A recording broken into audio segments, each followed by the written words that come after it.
2 minutes pour comprendre aujourd'hui l'hépatite A. Je suis avec le professeur Didier Samuel, auteur de La crise de foie n'existe pas. Didier Samuel, l'hépatite A, B, C, on ne s'y retrouve pas trop. Alors, qu'est-ce que c'est tout ça? C'est 3 virus qui attaquent le foie et qui se multiplient dans le foie. Par contre, ils sont très différents. Le virus d'hépatite A, c'est une transmission orofécale, c'est-à-dire par l'alimentation d'eau souillée.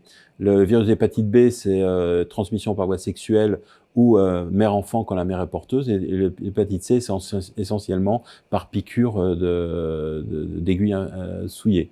Le virus d'hépatite A était beaucoup moins fréquent en France qu'il ne l'était. Ça a baissé on est passé de 70% de la population contaminée dans les années 45-50 à maintenant moins de 5%. C'est grâce à l'amélioration des conditions d'hygiène. Et ça, c'est un plus. Donc, il y a peu de personnes qui ont eu l'hépatite A maintenant. Donc en fait, l'hépatite A, c'est quand on voyage. C'est ce que vous... Donc le risque, c'est d'attraper, comme on n'est plus immunisé, le risque, c'est d'attraper l'hépatite A quand on voyage dans des pays à risque. Et il y a beaucoup de pays à risque dans le monde. Donc il faut faire attention notamment à l'eau et aux fruits, tout ce qui est lavé à l'eau non minérale. C'est pour ça qu'il faut utiliser l'eau minérale et faire attention à tout.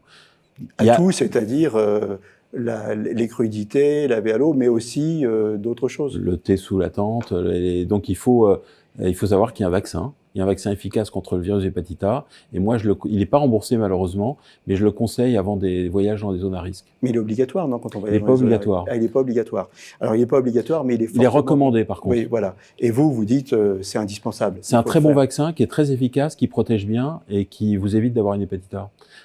Voilà. Donc, on se résume. Avant de voyager dans les zones à risque, 1, on se vaccine. 2, quand on y est, on fait attention aux conditions d'hygiène, notamment les crudités, tout ça. On fait attention à ce qu'on boit. Et c'est comme ça qu'au final, on n'attrape pas l'hépatite A. Voilà.